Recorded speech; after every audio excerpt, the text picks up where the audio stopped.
One of the very best safety items ever devised is what's called the flat fork. And what that does is allows you to end up knowing when your mast is vertical or tilted to eliminate the possibility of your forks getting pinned down into a rack or a stack.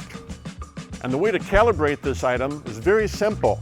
It takes about 30 seconds. Place the flat fork on the forks, tilt the forks so the mast becomes vertical, or you'll see that third light in the middle lit up.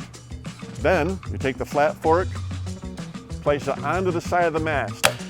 You'll see that this is showing the light lit up at the bottom here, and what you're going to do is adjust, make an adjustment so your flat fork goes to the level position. Now you know that your forks are flat.